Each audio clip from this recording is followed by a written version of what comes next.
Hey YouTube, Bill here. Cidering time. Today we're going to make some cider, get some late season apples, and we're going to press them. Okay, step one for cider making, you need apples. Lots and lots and lots of apples. Now, most of the apples that we use for cider are the late season apples. The orchard that is near us has a whole lot of varieties. They're pushing close to 200 varieties. Rocky Brook Orchard in Middletown, Rhode Island. And they have a huge selection of late season apples. Tons and tons of them. They have a great deal. You go get drops and we get them for a lot cheaper. We buy a lot of apples from them. And we're always happy with what we get. And the first step to making cider, you got to cut up the apples, which is probably the least fun part of it. Every apple has to be washed and cut. Then the next step is onto grinding. All right, so this is my grinder for apples. We'll get started here. You can see they go in the top, there's a hopper, and in down here there's a wheel with some metal tabs on it, a bunch of them all around it. And then you spin the wheel and out come the ground up apples. Secret to the best result from cider pressing, you need the best grinder you can get. You'd be better off having a better grinder and a worse press than the opposite. You get far more juice extraction.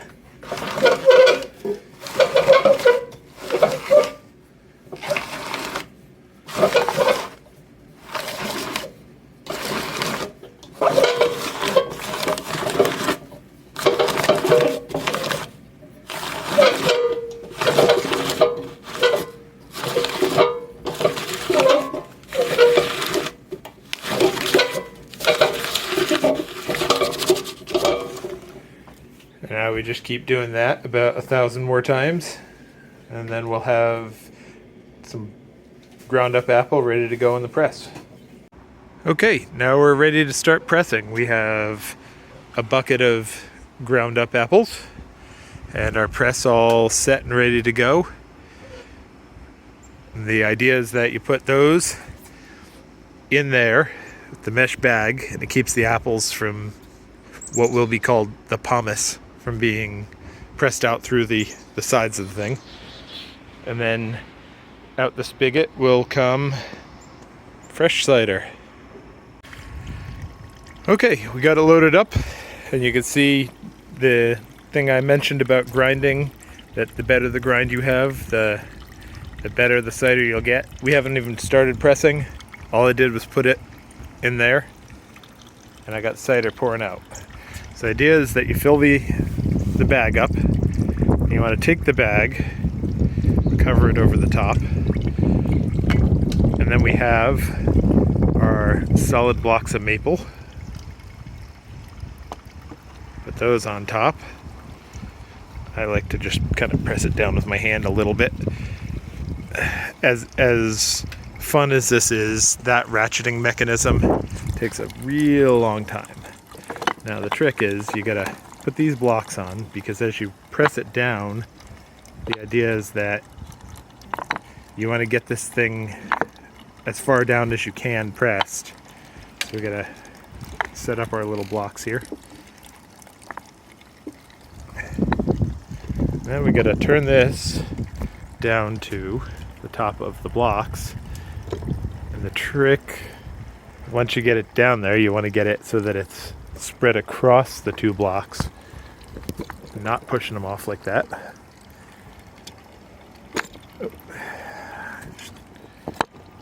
Hard to do with one hand here. You got to get the handle so that it's facing out towards you.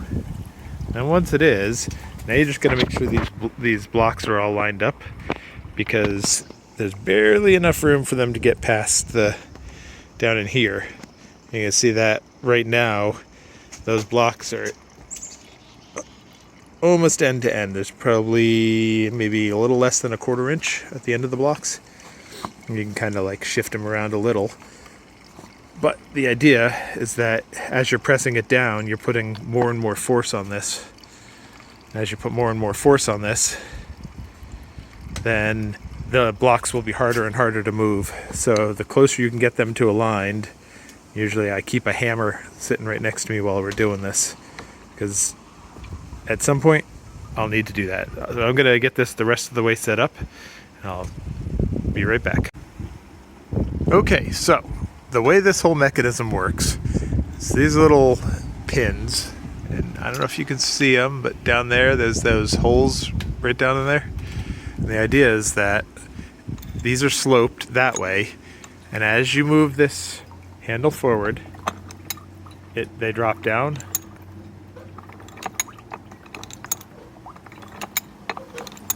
And all that entire movement, you can see that center core right there is turning. So this is blocked up against the blocks, that center core.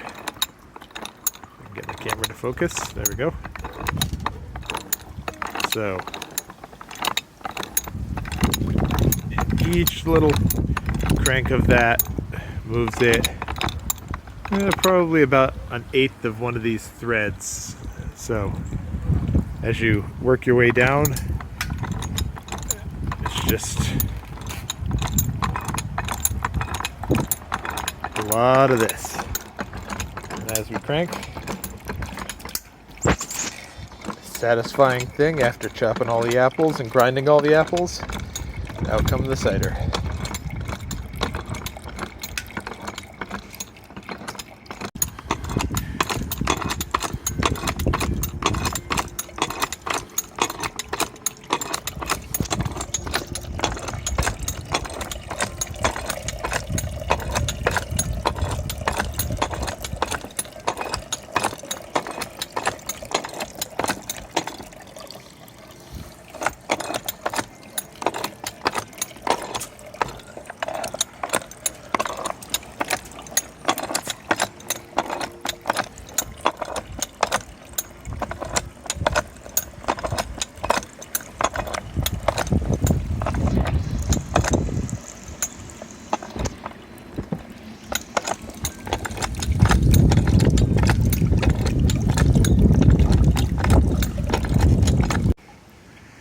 Alright, now you can see, I don't know, maybe you can't see. You can see I didn't do a very good job getting that top one lined up. So what we got to do now, in order to get that the rest of the way pressed, I need my fine adjustment tool. Like to try and move that right now with your hands, you won't be able to even budge it a little bit. It doesn't take much. Gotta tap it a couple of times that way, a couple of times that way. Now we're good to go. We can keep on pressing. And now, for what we've all been waiting for. More room here.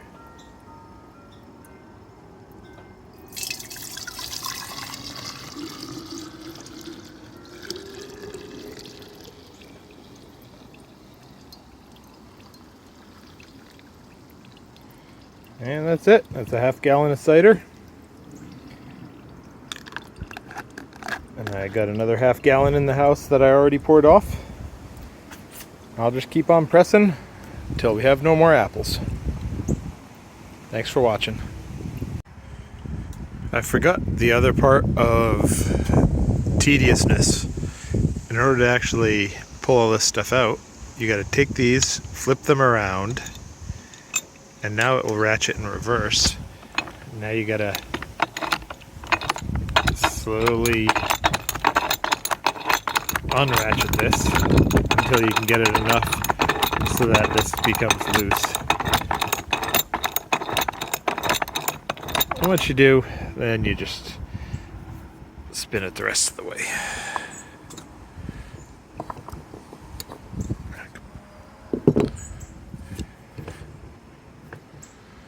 We have to take this all the way off because we have to get the apple pressings out of the press. And that's the end result. All that packed up to the top comes out, in theory. Alright, that's not coming out easily, so the way we have to do this, pull out the side pins,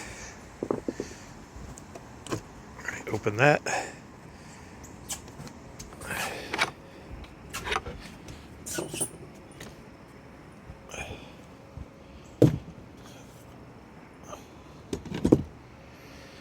and now left-handed, up and out. Now, what do we do with this? Well, it makes great compost, and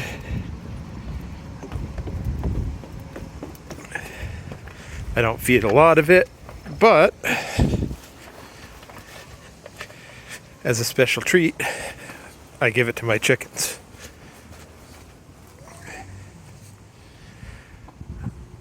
Let's see if I can do this left-handed.